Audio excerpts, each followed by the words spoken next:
Understand that you are spiritual beings who have lived on other planes and dimensions, in other lifetimes, in other places and spaces, so to speak, that all of you are multidimensional then in your aspects that you choose to focus in on this life, in this body, in this time period, but that you have access to all other aspects of yourself all the time.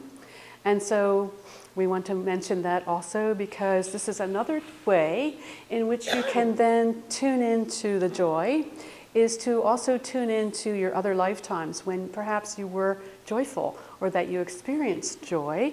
And so I do encourage you then to connect to what you'll call your past lives or your future lives or to your counterparts or aspects. And so that's available to you also.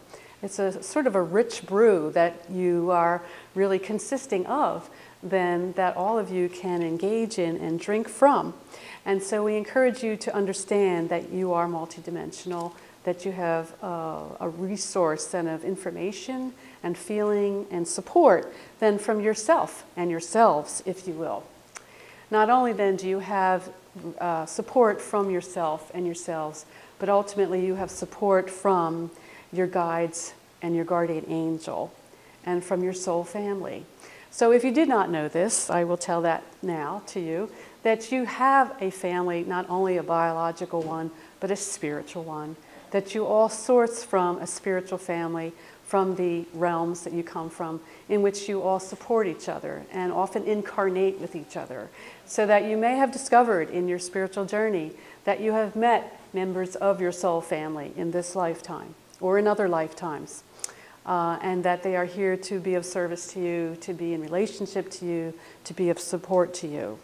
So that is another source for you to seek out then your spiritual family in the form of friends, in the form of family itself perhaps, or in the form of colleagues and friendships that you make, that you may identify quickly then members of your soul family because you feel that you resonate with them, that you feel that you've known them all your life, that they have a familiarity to you. These are signs and ways in which you can then discover your soul family.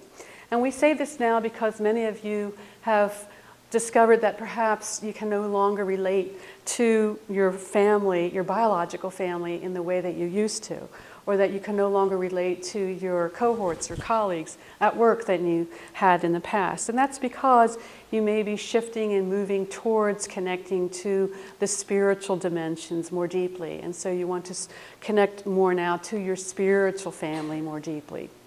So your spiritual family consists then of your soul family relatives, shall we say it, then also to your guides. And your guides are merely friends from other lifetimes who are no longer embodied in a physical expression at this time, who choose to be in spirit body or in spiritual dimensions, but who've been given the assignment to be your guide or counselor or friend, and so they're available to you, as well as to your guardian angel. And so I must say then that all of you have guardian angels and guides who are always with you. So all you have to do is just look to either side and know that they're there, or above you or below you, they're there. They're always with you. And so I salute then all of your guides and angels here in the room who have supported you through your life circumstances and who have gotten you here this evening to hear me speak and to tell you about these things. For all of you are ready to hear these things. All of you here are open and willing to know the truth about your existence, the truth about your multidimensionality, your spirituality, and your connection to the spiritual realms. All of these then are sources for you to rely upon, to talk to gain counsel from, to gain support from. And so we of the angelic realm are here to just encourage you to begin to connect then to your soul family, to your guides, to your guardian angel in the various ways, shapes, and forms that are available to do so. And we say that predominantly the main way that has been encouraged for you to do so is through meditation, through guided visualizations, through what we'll call self-hypnosis, if you will, or biofeedback. Any of these methods by which then you can find yourself in an altered state of consciousness so that you open up to then the possibilities of connecting to other realms other than the physical. So we'll say that meditation is one of the keys to help you connect then to the spiritual realms. Listening to channelers is another way, such as tonight, in which you then can connect to the other realms.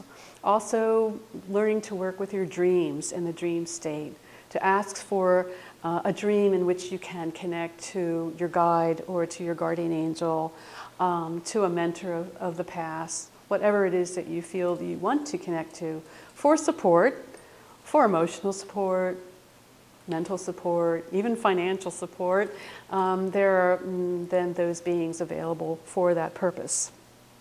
We are also here to say then that as you continue to grow in your abilities and understandings of who you are and where you want to go, that you will begin to master then your abilities to control then the forces of your life, control the forces of your thinking, the forces of your feeling, the forces of energy that operate within and upon you. And so we'll say you become masters of what we'll call creation and co-creation. And that's a lesson then that everyone learns then on the earth plane, is how to create their life, create their circumstances, create their experiences. And so we admonish you to recognize the fact that you are all creators, that you're all co-creators then with your guides and angels, the drama and the theater and the play of your life, and that you are the writer and the director and the actor in this play of your life. And so we want to just remind you of this, to encourage you to feel that you are able to do this, that there is nothing wrong or right about your life. It is how you choose to express who you are in this life that is your life.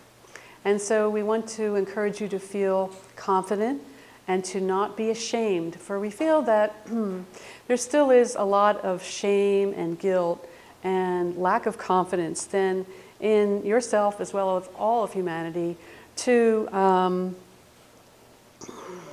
be responsible for your life as it is. That there is a gloriousness and a beauty that you cannot even fathom that is contained in every choice you make, in every observation and perception you have, in every expression you offer to everyone in your life about who you are, what you're about, and what you believe in, and so on and so forth. There's a beauty and a grace and a quality that we cannot even express in human terms of what we'll call magnanimity or generosity that you are not aware of, that goes on all the time. There's a great, shall we say, co-creative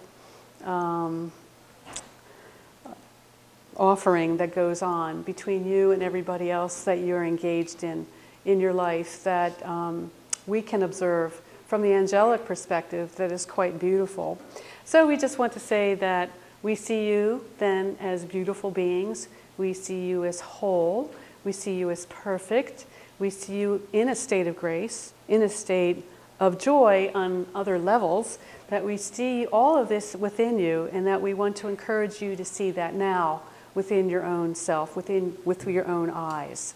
And so that is also something that we can encourage through guided visualization and meditations to get you in touch with your own inner beauty and your own inner grace. For that's very important for all of you, and to understand that you are always really perfect in everything that you do, think, say, or feel, that the judgment that you have and the evaluative processes that occur in judging yourself is what often would create a sense of imperfection or a sense of unfulfillment or a sense of discontinuity.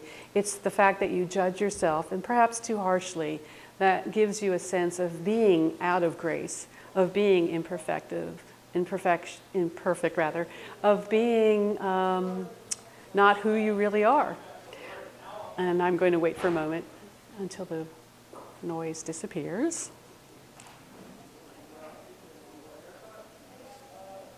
And so these people are taking a break from their meeting. And so I'm going to say that using that term, give yourself a break today, is something that I've often used in the past, to say that you need to also understand that it's important to forgive yourself more often. That to not only judge yourself, perhaps, but to also forgive yourself. Forgive your judgments, forgive your beliefs, forgive your emotions, forgive everything about yourself, and just say, everything's okay, I'm okay, just the way I am, right in this moment.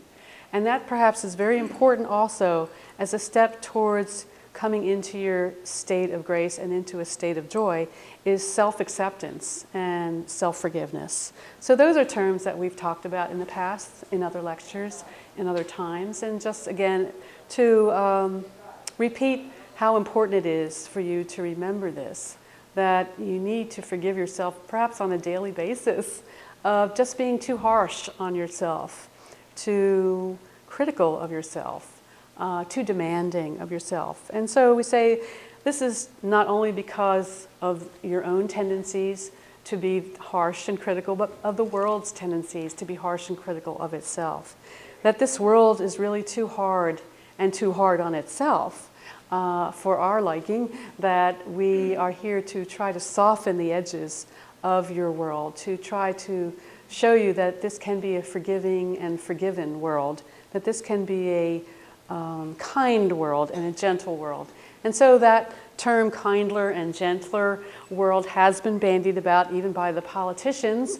That's because they have been tuning in to their guides on an occasional basis. And we'll say that perhaps you will be tuning into that sense too, that this also can be a kindler and gentler world. So how does that happen though? But to start with yourself, to become kinder and gentler to yourself.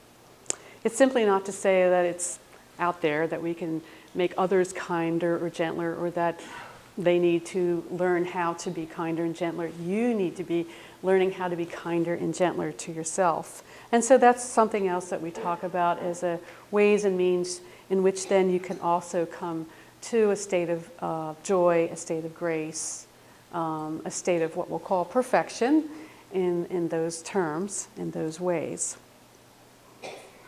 Okay, how many more minutes do we have? 2 minutes. Okay, I'm sensing that. And so I'm going to open the floor up for 2 or 3 minutes of questions, if there's any questions at this time. So we'll start over in this area, if there's somebody who wants to speak up or make a comment. I am building a website, and I'm wondering for guidance for one thing that I need to concentrate on to make this website successful. What you need to concentrate on is visualizing the website to be successful, and also to forgiving yourself if it's not perfect, and also just taking joy in the process of creating the website is really what's very important. And I can say that this is important for all of you to understand that it's simply not the goal, but the journey that's important for you to have fun with. So have fun with the process of creating your website, and that fun and that joy will spill over into the vibration of the website itself, believe it or not. And so people will tune into that joy and that excitement of your website. Do you follow what I'm saying there? Yes, indeed. Yes, is there another question then? Yes. What words of wisdom can you tell me that other people don't want to tell me out of fear of whatever? That you are a kind and good and decent and sane person. All of you need to know that too, that you are kind and good and decent and sane.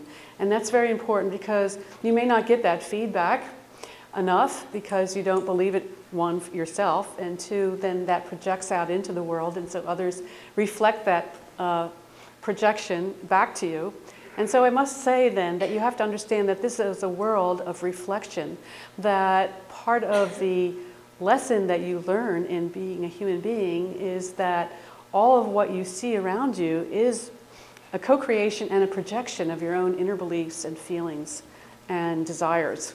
So that whatever happens to you, in a sense, can give you feedback as to what you think about yourself and feel about yourself, believe it or not. And so here I am talking to you that I am also a projection in a way, a group projection of what you would like to desire in yourself. Perhaps you want to be more angelic in certain ways, more joyful, more happy, more content, more understanding, more forgiving. And so I am, in a sense, a representation of all of your desires collectively here this evening to express that back to you. One more question, and then we'll take a break. Ascordia, Yes, indeed. I just wanted to know, I've had some imbalance professionally over the last few years, and I have been feeling very lost in that, and I'm trying to gain clarity there.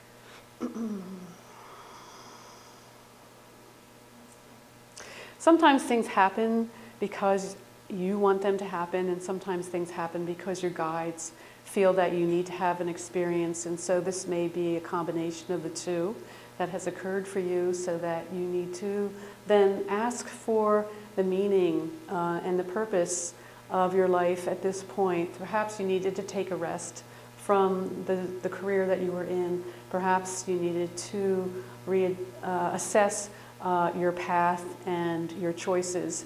Things always happen for a good purpose ultimately, and so the trust that this will be a good outcome for you is one thing that you need to cultivate, and two, that many people like yourself are feeling lost right now because many of the conventional structures that they have relied upon are being pulled out from under them, whether it's their job, whether it's a family relationship, whether it's a financial source, whether it's even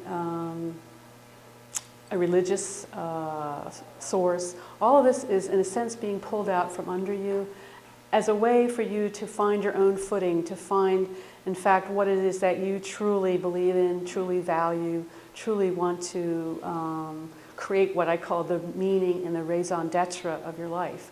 So sometimes this can feel harsh or frightening, and so that's why I support your efforts then to gain clarity from whatever means possible, whether it's through counseling, through a channeler, through a friend talking to you, through you talking to your guides, whatever it takes for you then to feel more grounded, more centered, and more clear, we encourage you to do so. Sometimes the journey seems frightening and unknown and can't figure it out, and sometimes it seems easy. But we'll say that within the next year or so, it will get easier. And so I will talk a little bit more about that then in the second half of the program, as well as then offer a guided meditation, as I said I would.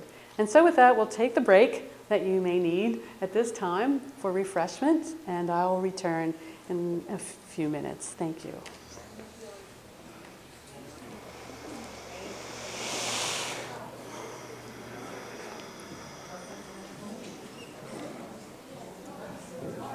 So please don't forget our networking table and help yourself to the refreshments. By my watch, we reconvene about 10 after 9.